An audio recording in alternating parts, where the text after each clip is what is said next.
السلام علیکم، آپ دیکھ رہے ہیں بول نیوز۔ میں ہوں سید رضی اور میں ہوں آپ کے ساتھ انم ذوالفقار۔ ہیڈ لائنز آپ جان چکے ہیں، بلیٹن کا آغاز کریں گے اس خبر کے ساتھ۔ دشمن بھارت کا پاکستان میں دہشت گردی کا ہولناک منصوبہ بے نقاب۔ شاہد لطیف کی قتل میں بھارتی ایجنٹ ملوث ہے۔ شاہد لطیف کو قتل کرنے کے لیے مقامی لوگوں کو ہائر کیا گیا۔ بھارتی ایجنٹ نے شاہد لطیف کے قتل کا اعتراف کیا۔ سیکرٹری خارجہ سائرس سجاد قاضی نے پریس کانفرنس میں بتایا کہ پاکستانی شہری محمد ریاض کو راولہ کوٹ میں مسجد میں قتل کیا گیا۔ بھارتی ایجنٹ نے اجرتی قاتل کے ذریعے محمد ریاض کو قتل کرایا۔ بھارتی ایجنٹ یوگیش کمار عرف محمد عمیر نے قتل کا منصوبہ بنایا۔ بھارتی ایجنٹ یوگیش کمار نے 5 ٹارگٹ کلرز کی ٹیم تیار کی۔ بھارتی ایجنٹ سے متعلق ہمارے پاس ثبوت ہیں، ہم فی الحال 2 مقدمات سامنے لا رہے ہیں۔ Indian campaign of extraterritorial and extrajudicial killings inside Pakistan.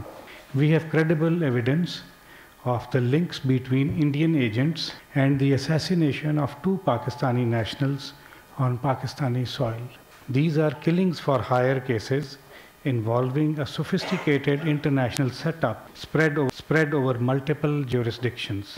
They recruited, financed, and supported criminals, terrorists, and unsuspecting civilians to play defined roles in these assassinations. At this stage, we are sharing information on 2 cases. A few other similar cases are under investigation, and we will reveal details about these in due course. Mr. Shahid Lateef was assassinated outside a mosque in the city of Sialkot. A detailed investigation revealed that an Indian agent, Yogesh Kumar, based in a third country, orchestrated the assassination. Yogesh Kumar recruited Muhammad Umair, a laborer in that third country, to act as a contact with local criminals in Pakistan to trace and assassinate Shahid Lateef. Based on the confession, the target killers, including Muhammad Umair, who was trying to flee the country on 12th October 2023. All those involved in this reconnaissance, surveillance, and killings have been apprehended, and a case is being tried in the court of law. میں دہشت گردانہ کارروائیوں کا ہولناک منصوبہ بے نقاب ہو گیا ہے۔ بھارت نے خطے اور بالخصوص پاکستان میں دہشت گردانہ کارروائیوں اور خطے کے ممالک کو عدم استحکام سے دوچار کرنے میں کوئی کسر نہ اٹھا رکھی۔ پاکستانی سیکیورٹی اداروں نے بھارت کے دہشت گرد گروہ اور بھارتی ہینڈلر سہولت کاروں جو کہ دہشت گردوں کی کارروائیوں اور ٹارگٹ کلنگ میں ملوث تھے ان کو کامیابی کے ساتھ بے نقاب کیا ہے۔ اسی حوالے سے بات کریں گے، ہمارے ساتھ موجود ہیں سینئر تجزیہ کار سید محمد علی صاحب۔ محمد علی صاحب، یہ کوئی پہلا موقع نہیں ہے کہ جب بھارت پاکستان میں غیر قانونی سرگرمیوں میں ملوث پایا گیا ہے، کیا کہیں گے آپ؟ بہت شکریہ جی۔ یقیناً میں سمجھتا ہوں کہ یہ پہلا موقع نہیں ہے، لیکن آج ایک اہم موقع اس وجہ سے ہے کہ آج جو سب سے اہم بات پاکستان کے سیکرٹری خارجہ نے اس پریس کانفرنس میں کی وہ یہ تھی کہ جو حکمت عملی را کی انٹیلیجنس نیٹ ورک پاکستان میں دہشت گرد کارروائیوں اور ٹارگٹ کلنگ کے لیے استعمال کر رہا ہے، وہ تقریباً منوعاً اسی طرح کی حکمت عملی کا سامنا امریکہ اور کینیڈا میں بھی حکومت کو کرنا پڑ رہا ہے۔ اس سے یہ بات ثابت ہوتی ہے کہ جو بھارت کی دہشت گردی کی پالیسی جو ہے کہ ریاستی سطح پر دہشت گردی کو استعمال کیا جائے اپنی انٹیلیجنس ایجنسی کے ذریعے سے دیگر ممالک میں اپنے سیاسی مخالفین کی ٹارگٹ کلنگ کے لیے، وہ صرف اس خطے تک محدود نہیں ہے بلکہ وہ ایک عالمی پالیسی بن چکی ہے۔ اس سے یہ بات ثابت ہوتی ہے کہ بھارت اب صرف اس خطے نہیں بلکہ عالمی برادری کے لیے ایک بڑھتا ہوا امن و سلامتی کے لیے خطرہ بن چکا ہے۔ اور جو شواہد اور ثبوت سیکرٹری خارجہ نے میڈیا کے سامنے آج پیش کیے، اس سے یہ بات ثابت ہوتی ہے کہ تمام تر جو فورینسک، فائنینشیل، ٹیکنالوجیکل ایویڈنسز موجود ہیں، جس میں ٹرانزیکشنز کا ریکارڈ ہے، جس میں کمیونیکیشن کا ریکارڈ ہے، جس کے نزدیک انسٹرکشنز کا ریکارڈ ہے، اور تمام جو مواد استعمال ہوتا ہے، جو اسلحہ استعمال ہوتا ہے، ان تمام چیزوں کے مستند ثبوت پاکستان کے پاس موجود ہیں، جس کے نتیجے میں امید کرتا ہوں کہ پاکستان سفارتی سطح پہ، قانونی سطح پہ اور عوامی سطح پہ بھرپور انداز میں بھارت کی یہ جو حقیقت ہے وہ عالمی برادری کے سامنے لائے گا اور اس بات کو ثابت کرے گا کہ بھارت جو ہے اب صرف اس خطے نہیں بلکہ پوری عالمی برادری کے لیے ایک بڑھتا ہوا خطرہ ہے، جس کو زیادہ حقیقت پسندانہ انداز میں ڈیل کرنا عالمی برادری کے اپنے مفاد میں ہے۔ ठीक है सैयद मोहम्मद अली साहब, आप हमारे साथ ही रहिएगा। और अभी हमें ज्वाइन किया है सीनियर तज्जियाकार नगमाना हाशमी हमारे साथ मौजूद हैं। नगमाना हाशमी, भारत की जानिब से जो पाकिस्तान में दहशतगर्दाना कार्रवाइयों का होलनाक मनसूबा बेनकाब हुआ है, भारत हम देखते आए हैं कि भारत का हमेशा से ये एजेंडा रहा है, इस तरह के मज़मूम अज़ाइम सामने आते हैं, क्या कहेंगे इस बारे में? देखें, ये तो दुनिया में अब हर एक पे ये बात आया हो गई है कि भारत जो है वो अमन पसंद मुल्क तो नहीं है और हमेशा ही से उसकी टेररिस्ट टेंडेंसीज नहीं है। और पाकिस्तान ने तो उनका स्टेट टेररिज्म काफ़ी भुगता है कश्मीरियों का, आप देख लें। तो अब तो ये बात सबको मालूम है, जैसे कि अभी उसमें कनाडा में और अमेरिका में भी उन्होंने वही किया है जो अब पाकिस्तान में वजीर खारजा सेक्रेटरी खारजा ने आपको ब्रीफिंग में बताया। और इसका जितना भी इसकी मजम्मत की जाए वो कम है, और जितना भी इस बात को जो हमारी आलमी दुनिया है उसके सामने उजागर किया जाए वो कम है। तो क्योंकि ये बहुत ही गलत एक तर्ज़े अमल है इंडिया का कि दूसरे ममालिक, ख़ास तौर पे हमज़ाया ममालिक में वो टेरिटोरियल इंटेग्रिटी को भी वायलेट करता है और extra territorial, extra judicial assassinations वो अपने जो उनके ख्याल में उनके मुखालिफिन होते हैं उनको उनकी करता है। और इस बात की कतन अब इंडिया को इजाज़त नहीं दी जा सकती कि वो इस तरह की हरकत जारी रखे, क्योंकि जब से आपने देखा है मोदी साहब की गवर्नमेंट आई है तो इस तरह की जो असैसिनेशन अटेम्प्ट्स हैं वो एक इंडिया का वतीरा बन गया है। और हमें चाहिए कि हम फौरन यूनाइटेड नेशंस के सेक्रेटरी जनरल को भी आगाह करें और बताएं। और ये सारा एविडेंस, इस दफ़ा तो बहुत डिटेल्ड एविडेंस है हमारे पास दोनों केसेस का, वो हमें अक़वाम मुत्तहिदा में भी उसको उजागर करना चाहिए। और जो थर्ड ममालिक यूज़ हो रहे हैं, जिनकी सरजमीन यूज़ हो रही है इस किस्म की मंसूबा बंदी करने के लिए और वहाँ से हमारे मुल्क में इस तरह की असैसिनेशंस करवाने के लिए, उनको भी हमें ऑन बोर्ड लेना चाहिए। और उनके साथ भी हमने ऑलरेडी सेक्रेटरी खारजा साहब ने बताया है कि इंफॉर्मेशन शेयर की है, लेकिन मेरा ख्याल है कि हमें उनके साथ मिल के उन पे जोर डालना चाहिए कि वो ये बात उनको, इंडिया को बड़े क्लियरली बता दें कि थर्ड कंट्रीज जो हमारी दोस्त हैं या दोस्त नहीं भी हैं जो भी, कि वो अपनी सरजमीन पाकिस्तान के खिलाफ इंडिया को इस्तेमाल न करने दें। क्योंकि ये इस तरह की चीज़ें अगर और इंडिया अगर इसको इस वक्त ना रोका तो इंडिया को तो बहुत ज़्यादा इंकरेजमेंट मिलेगी। और पहले ही इंडिया इस वक्त समझता है कि शायद कोई इतना बड़ा मुल्क बन गया है, हालांकि नहीं बना, कि वो जिस मुल्क में चाहे वो जाके तखरीबकारी भी कर लेगा, वहाँ के नेशनल्स को वो कत्ल भी कर देगा, उनके असैसिनेशंस भी कर देगा। तो उसका माइंड सेट बड़ा एक एरोगेंट और एग्रेसिव होता जा रहा है। और ख़ास तौर पे जब से ये हिंदू फंडामेंटलिज्म वहाँ पे जन्म लिया है, उसके बाद तो आप देखिए कि वो बिल्कुल भी किसी भी जरा सी मुखालफत को बर्दाश्त नहीं कर पा रहे। तो हमने पहले भी पूरी दुनिया को ये बात बताने की कोशिश की है, मुस्तकिल बताया है कि जी इंडिया जो है वो क्रेडिबल इंटरनेशनल फोर्स। भारत ने खित्ते के ममालिक को अदम इस्तेहकाम से दोचार कर रखा है। तज्जियाकार सैयद मोहम्मद अली और नगमाना हाशमी हमारे साथ मौजूद थी, बहुत शुक्रिया आपके वक्त का। اب کچھ بعد انتخابات کی اور پرامن انتخابات کے انعقاد کے لیے اقدامات اٹھائے جا رہے ہیں۔ افواج پاکستان اور سول آرم فورسز کے اہلکاروں کے لیے ضابطہ اخلاق جاری کر دیا گیا۔ افواج پاکستان اور سول آرم فورسز آرٹیکل 245 کے تحت الیکشن کمیشن کی معاونت کریں گے۔ انتخابات میں پرامن ماحول کی فراہمی کی پہلی ذمہ داری پولیس کی ہوگی۔ اسی بارے میں مزید تفصیلات جان لیتے ہیں، فہد چودھری ہمارے ساتھ موجود ہے۔ جی فہد، بتائیے گا۔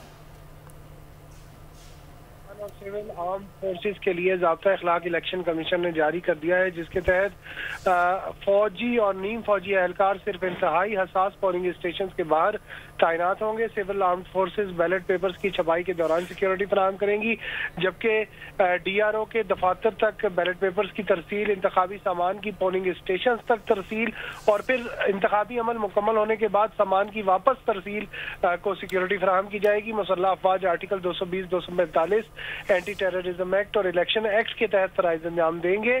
یہ ضابطہ اخلاق میں ہدایت کی گئی ہے کہ افواج کے اہلکار پولنگ اسٹیشن کے باہر کسی بھی بقاعدگی کا خود جواب نہ دیں، پریزائڈنگ افسر کے علم میں لائیں۔ اہلکار پریزائڈنگ افسران یا عملے کے کام میں مداخلت نہیں کریں گے اور کسی بھی قسم کا جو انتخابی سامان ہے وہ سیکیورٹی اہلکار اپنی تحویل میں نہیں لیں گے۔ جی ٹھیک ہے فہد چودھری، بہت شکریہ۔ نون لیگ کی نائب صدر مریم نواز نے کہا ہے کہ نواز شریف چند دنوں میں اپنا منشور دیں گے۔ میں نواز شریف کے 1500 منصوبے گنوا سکتی ہوں۔ نون لیگ کے علاوہ دیگر جماعتوں نے کچھ نہیں کیا۔ ایک شخص پنجاب میں آ کر کہتا ہے نواز شریف نے منشور نہیں دیا۔ دیگر جماعتوں کا ایک کام ہے کہ تنقید اور الزام لگاؤ۔ سندھ میں 15 سال حکومت کرنے والوں کے پاس بتانے کے لیے 15 منصوبے نہیں۔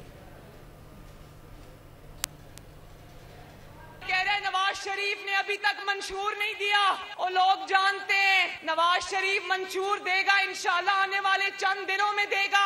ان آدھی ادھوری حکومتوں میں کبھی 2 سال، 3 سال اور 4 سال، یہ 7-8 سال بنتے ہیں۔ ان 7-8 سالوں میں بھی میں نواز شریف کے 1500 منصوبے گنوا سکتی ہوں۔ 1500۔ نون لیگ کے علاوہ ساری جماعتیں ایسی ہیں جنہوں نے کیا کچھ بھی نہیں، اور ان کا دن رات کام یہی ہے کہ تنقید کرو، الزامات لگاؤ۔ لیکن ایک جماعت ایسی بھی ہے جو نہ تنقید کرتی ہے، نہ تنقید کا جواب دیتی ہے، نہ الزامات لگاتی ہے، کیونکہ اس کے پاس عوام کے لیے جو اس نے خدمت کی ہے اس کے اتنے منصوبے ہیں کہ اگر وہی گنوانے لگ جائے تو تقریریں ختم ہو جاتی ہیں۔ الحمدللہ کچھ جماعتیں آج کل پنجاب میں ایسی بھی آئی ہوئی ہیں جنہوں نے 15 سال ایک صوبے میں حکومت کی ہے، اور آج پوچھو کہ 15 سال میں 15 منصوبے گنوا دو تو کچھ بھی نہیں ہے بتانے کے لیے۔ کوئی تو وجہ ہے کہ شیر شکار کے لیے نہیں نکل رہا، وہ انتظار میں ہے کہ کوئی اس کے لیے شکار کرے، مخالفوں کا بندوبست بھی کرے اور پھر وہ باہر آ جائے۔ بلاول بھٹو زرداری کی گجرات میں نون لیگ پر نام لیے بغیر تنقید۔ انہوں نے کہا میں نے انہیں کبھی اتنا خوفزدہ نہیں دیکھا، خدا نخواستہ ان کو چوتھی بار حکومت مل گئی تو وہ کریں گے کیا؟ وہ تو ابھی تک اپنا منشور نہیں بنا سکے۔ انہوں نے کہا کہ پیپلز پارٹی کے 10 نکاتی ایجنڈے پر عمل درآمد ہوا تو اس ملک سے مہنگائی، غربت اور بے روزگاری کا خاتمہ ہو جائے گا۔ وجہ ہے کہ شہر جو ہے وہ شکار کے لیے نہیں نکل رہا، بلکہ وہ کہتا ہے کہ کوئی اور میرا شکار بھی کرے، کوئی اور میرے مخالف کا بندوبست کرے، سب تیار ہو تو پھر بادشاہ باہر آ جائے گا۔ آپ نے تو اتنے سارے الیکشنز دیکھے ہیں، ہر الیکشن میں آپ نے انہی کا مقابلہ کیا ہے۔ پہلے آپ نے ان کو اتنا خوف زدہ دیکھا ہے، ان کو خدا نہ خواستہ چوتھی بار کسی نہ کسی طریقے سے ان کو موقع ملے، وہ عوام کو بتا ہی نہیں رہے ہیں کہ وہ کریں گے کیا۔ 10 نکاتی ایجنڈا ایسے ہے کہ اگر ہم ان تمام 10 نکات پہ عمل درآمد کرتے ہیں تو انشاءاللہ تعالی ہم مہنگائی کا بھی مقابلہ کریں گے، غربت کا مقابلہ کریں گے اور بے روزگاری کا مقابلہ کریں گے۔ وعدہ یہ ہے کہ 300 یونٹ مفت بجلی ہم سولر کے تھرو غریب عوام کو دیں گے۔ ہم انشاءاللہ تعالی 30 لاکھ گھر بنا کے دیں گے پاکستان کے عوام کو۔ اس بار ہم اپنے کسانوں کے لیے بھی بے نظیر کسان کارڈ لے کے دیں گے۔ सियासी कैदी रिहा करने का ऐलान करने वाले ज़ाती जेलों के खात्मे का भी ऐलान करें। शहबाज शरीफ ने मुखालिफिन को आड़े हाथों ले लिया। मंडी बहाउद्दीन में खिताब में उनका कहना था, नवाज शरीफ के दौर में कोई सियासी कैदी नहीं था जो नहीं चाहते थे मुल्क तरक्की करे। उन्होंने नवाज शरीफ हुकूमत का तख्ता उल्टा। चीनी सदर की आमद से पहले धरना दिलवाकर मुल्क को नाकाबिले तलाफी नुकसान पहुंचाया गया। एक मेहरबान ने कहा कि अगर हमें हुकूमत मिली तो तमाम सियासी कैदियों को वो रहा कर देंगे। मैं उनको बताना चाहता हूँ अपने मेहरबान को कि नवाज शरीफ के दौर में 2013 से लेकर 18 तक ना इस्लामाबाद में ना पंजाब में कोई सियासी कैदी नहीं था। ये हमारा रिकॉर्ड है अल्लाह ताला के फज़ल करम से। उन लोगों ने जो नहीं चाहते थे कि पाकिस्तान तरक्की करे, 2017 में नवाज शरीफ की हुकूमत का तख्ता उलट दिया गया। चीन के सदर सितंबर 2014 में पाकिस्तान आ रहे थे। नवाज शरीफ के साथ पाकिस्तान भर में तरक्की और खुशहाली के 46 अरब रुपए के मंसूबे थे डॉलर के, मगर पीटीआई ने इस्लामाबाद में डी चौक पे वो जगह नहीं छोड़ी। उसके बाद चीन के सदर का दौरा मुअख्खर हो गया। जमीयत उलमा इस्लाम के सरबराह मौलाना फजलुर रहमान ने कहा है कि मुल्की मईशत को एक मंसूबे के तहत गिराया गया। कोई सियासी जमात सोच समझ कर मुल्क को नुकसान नहीं पहुंचा सकती। फितने को मुल्की मईशत को नुकसान पहुंचाने के लिए लाया गया था। पहले से कह रहा था मगर उस वक्त लोग मानते नहीं थे। मुल्तान में खिताब करते हुए मौलाना फजलुर रहमान का ये भी कहना था कि हमारे यहाँ सियासत को जिस तरह मुतारिफ करवाया गया है कि झूठ के साथ इक़्तिदार तक पहुँच जाए, ये बात शरीयत के बरक्स है। शाहिद खाकान अब्बासी इलेक्शन से नाउमीद, कहते हैं कि नून लीग की सियासत से इत्तेफाक नहीं करता। मीडिया से गुफ्तगू में उन्होंने कहा कि इलेक्शन एक मुकद्दस अमल है, उसे मुतनाज़ा बनाने से मुल्क का नुकसान होगा। नसीबी है कि आज इस मुल्क के इलेक्शन नैब, एंटी करप्शन डिपार्टमेंट, पुलिस ये आज इलेक्शन लड़ रहे हैं। ये बदनसीबी है। इलेक्शन जिस मुल्क का मुतनाज़ा हो जाए मुल्क कभी आगे तरक्की नहीं कर सकता। इस बात का हमें एहसास होना चाहिए। आज ये चीफ इलेक्शन कमीशनर की जिम्मेदारी है, चीफ जस्टिस की जिम्मेदारी है, इस मुल्क के वज़ीर-ए-आज़म की जिम्मेदारी है जो केयर टेकर हैं कि इलेक्शंस को गैर मुतनाज़ा बनाएं। वरना मैं आपको हकीकत से कहता हूँ, मुझे बड़ा दुख होता है ये हालात देखकर। मैं खुद इलेक्शन नहीं लड़ रहा और हर गुजरते दिन के साथ मैं ज़्यादा मुतमईन होता हूँ कि जो मैंने फैसला किया था वो दुरुस्त फैसला था कि ऐसे इलेक्शन का जो मुल्क को इंतशार और ख़राबी के अलावा कुछ नहीं देगा, कम अज़ कम इस बुराई के अंदर मैंने हिस्सा नहीं डाला। हमारी सियासत का मकसद सिर्फ आवाम की खिदमत करना है। आवाम यहाँ के रवायती सियासतदानों को अच्छी तरह जान चुके हैं। चेयरमैन इस्तेकाम पाकिस्तान पार्टी जहांगीर तरीन का खिताब। उन्होंने कहा कि इतनी तरक्की देंगे कि लोधरा और लाहौर में कोई फर्क नहीं होगा। आवाम 8 फरवरी को घरों से निकले और अपनी तरक्की के लिए औकाब को वोट दें।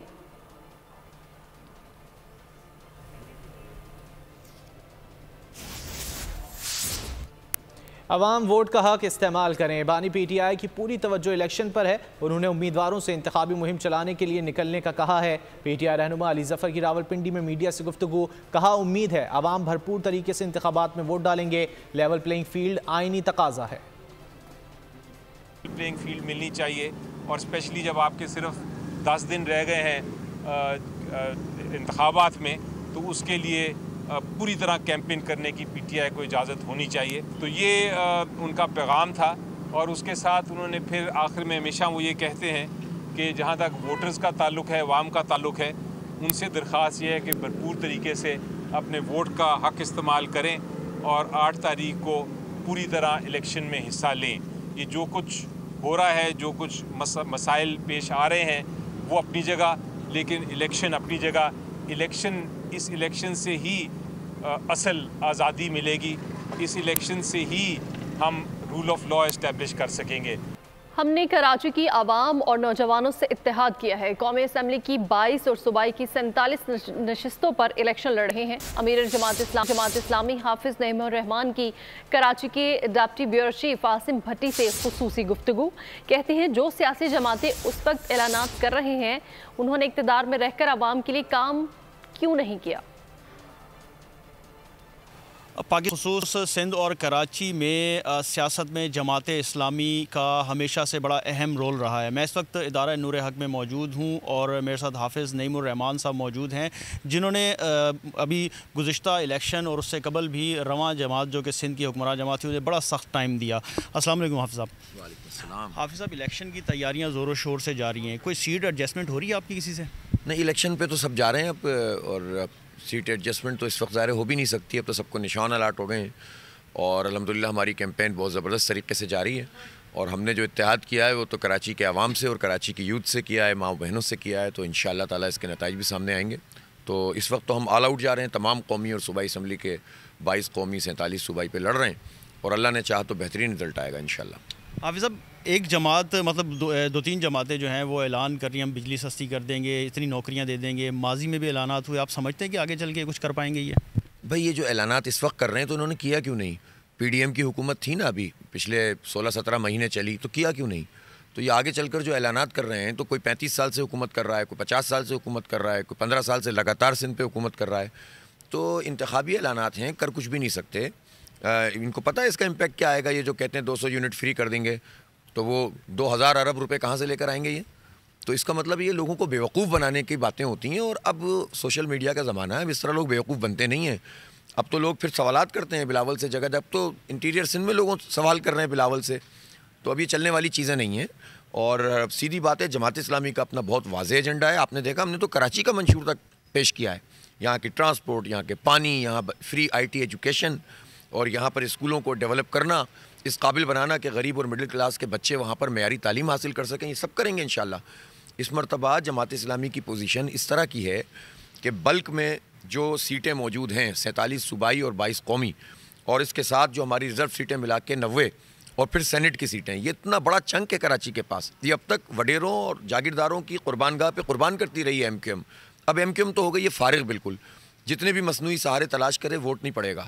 تو اب تو جماعت اسلامی نمائندگی کرے گی. بلدیاتی انتخاب میں بھی سب سے بڑی جماعت تھی, پھر بنے گی.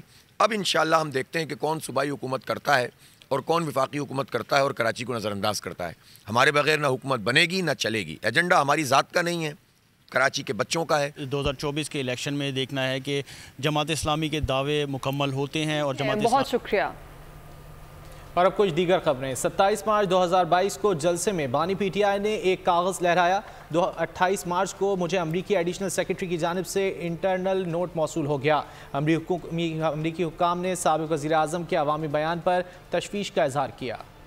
سابق سیکرٹری خارجہ سہیل محمود کا ریکارڈ کرایا گیا تحریری بیان سامنے آ گیا. بیان 22 جنوری کو آفیشل سیکرٹ ایکٹ عدالت میں قلم بند کرایا گیا تھا. بیان کے مطابق 8 مارچ 2022 کو واشنگٹن میں پاکستانی سفیر سے ٹیلی فونک رابطہ ہوا. سفیر نے معاملے کی حساسیت سے متعلق بتایا اور کہا کہ وزارت خارجہ کو سائفر ٹیلی گرام بھجوا دیا ہے. سابق سیکرٹری کا کہنا تھا کہ میں نے دفتر میں سائفر ٹیلی گرام کی کاپی وصول کی اور ہدایات کے ساتھ سائفر ٹیلی گرام کی کاپی کی تقسیم کی منظوری دی. سہیل محمود کے مطابق انہیں 29 مارچ 2022 کو ملاقات کے لیے بنی گالہ بلایا گیا. اس میٹنگ میں سابق وزیر اعظم کے علاوہ سابق وزیر خارجہ شاہ محمود قریشی اور اعظم خان بھی موجود تھے. بعد میں نے سائفر محفوظ رکھنے کے لیے ڈائریکٹر FSO کے حوالے کر دیا. سابق سیکرٹری خارجہ نے کہا کہ 8 اپریل کو ایک میٹنگ میں نے بتایا کہ سائفر سیکورٹی گائیڈ لائنز اسے صرف مجاز افراد کے ساتھ شیئر کرنے کی اجازت دیتی ہے. اس میٹنگ کے بعد فیصلہ ہوا کہ پارلیمنٹ کے ان کیمرہ اجلاس میں سائفر کی صداقت اور اہمیت کے حوالے سے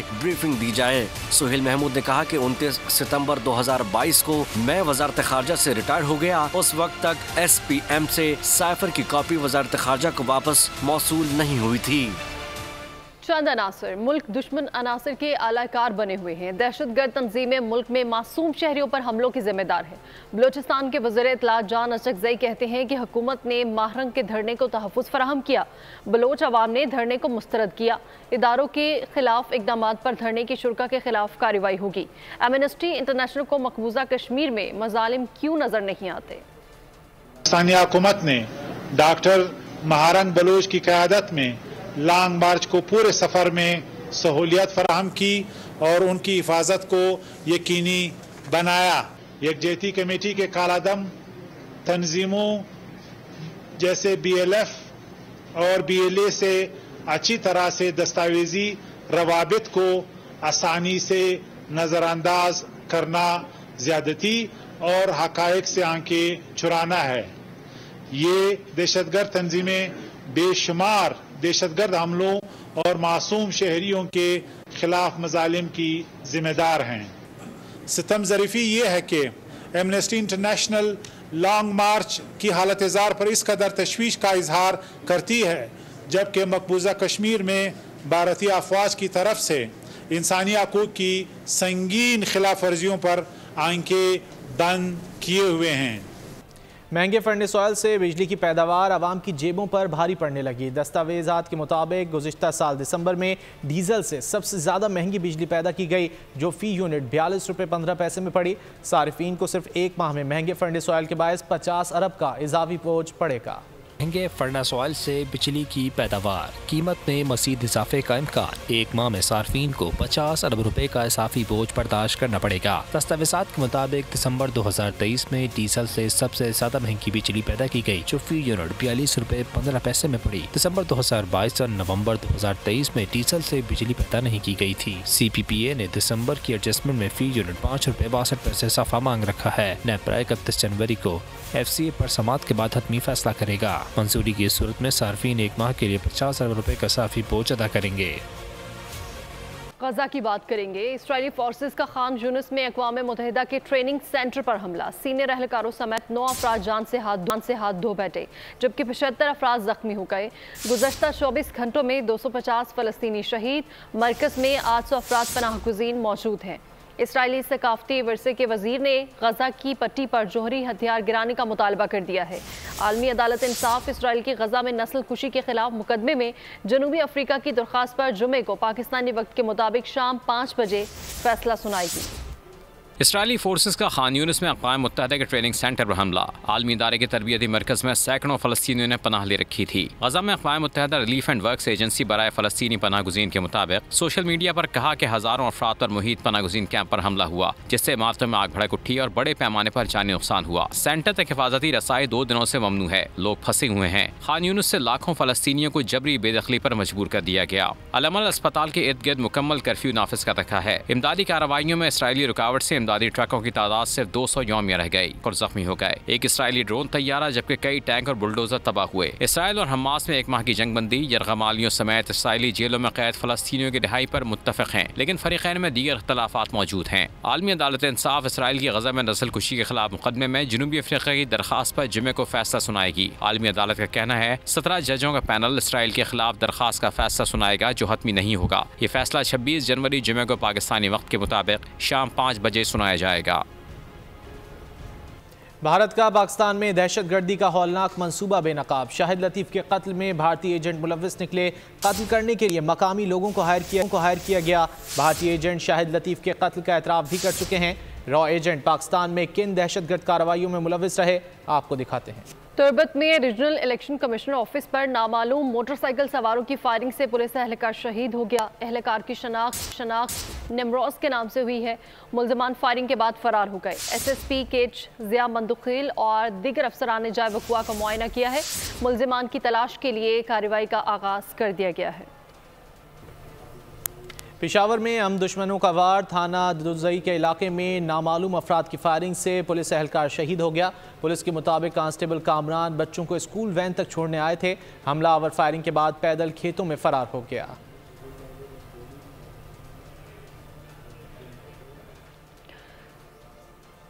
और कराची में दहशतगर्दी का बड़ा मंसूबा नाकाम, सिक्योरिटी फोर्सेस और कानून नाफिज करने वाले इदारों की बड़ी कामयाबी।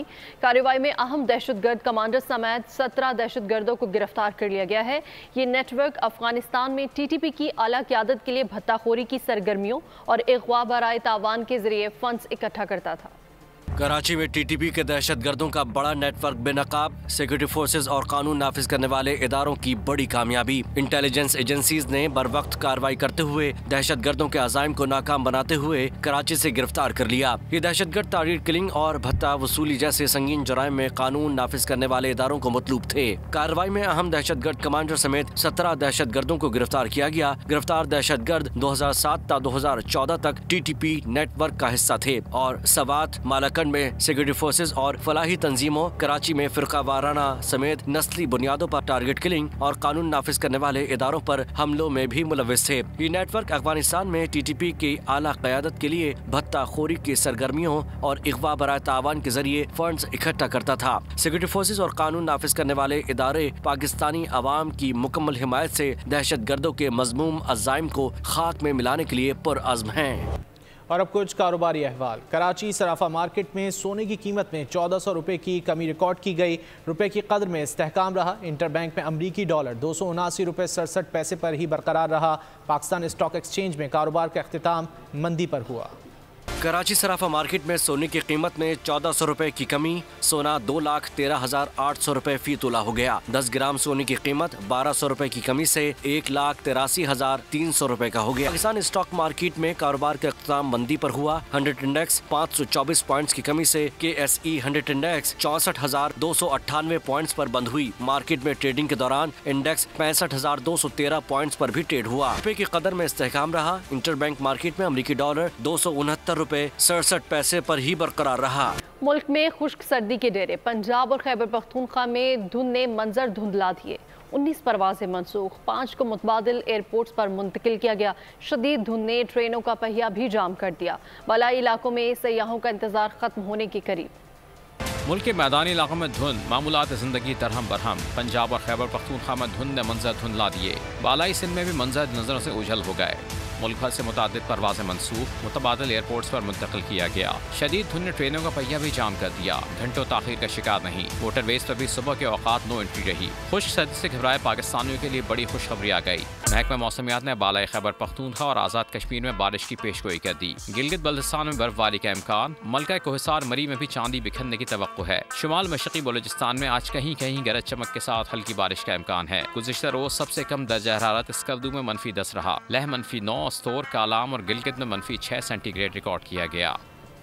सीनियर सियासतदान इलाही बख्श सुमरो 97 बरस की उम्र में इंतकाल कर गए। दौरान हयात उन्होंने स्पीकर कौमी असम्बली के फ़राइज़ भी सर अंजाम दिए। जिया दौर में सियासी जिंदगी का आगाज करने वाले इलाही बख्श सोमरो 1926 में जिला जैकबाबाद में पैदा हुए। मरहूम पहली बार 1985 में बिला मुकाबला कौमी असम्बली के रुकन मुंतखब हुए और वफाकी वजीर का ओहदा संभाला। जुनेजो हुकूमत की बरतरफी के बाद 29 मई 1988 को निगरान वजीर इत्तलात मुकर्रर हुए। 1990 और फिर 1997 के तमाम इंतखाबात में मुस्लिम लीग के टिकट पर कौमी असम्बली के रुकन मुंतखब हुए। परवेज मुशर्रफ के दौर में मुस्लिम लीग काफ में शामिल हुए और कौमी असम्बली के 16वें स्पीकर बने। ताहम 2007 में होने वाले इलेक्शन में अपनी निशिस्त पर कामयाबी हासिल करने में नाकाम रहे। सीनियर सियासतदान आज हरकत क़ल्ब बंद होने से इंतकाल कर गए। बेनजीर भुट्टो उन्हें अंकल कहा करती थीं। इलाही बख्श सोमरो को मियां नवाज शरीफ का भी करीबी साथी कहा जाता है। ऑस्ट्रेलियन ओपन विमेंस सिंगल्स का सेमीफाइनल्स मरहला। बेलारूस की सबालिंका अमरीकी हरीफ गोफ के मद्दे मुकाबले आएंगी। यूक्रेनी स्टार जास्त्री मस्का और चीनी खिलाड़ी जिंग का भी टकराव होगा। नामवर अदाकारा रूही बानो को परस्तारों से बिछड़े 5 बरस बीत गए। अदाकारा ने 70 और 80 की दिहाई में पाकिस्तानी ड्रामा इंडस्ट्री पर खूब राज किया। किरण कहानी, जर्द गुलाब और दरवाज़ा उनके मशहूर ड्रामे हैं। न्यूज़ स्टूडियो से फिल वक्त इतना ही। मज़ीद खबरों और अपडेट्स के लिए विजिट कीजिए हमारी वेबसाइट bolnews.com और देखते रहिए बोल न्यूज़।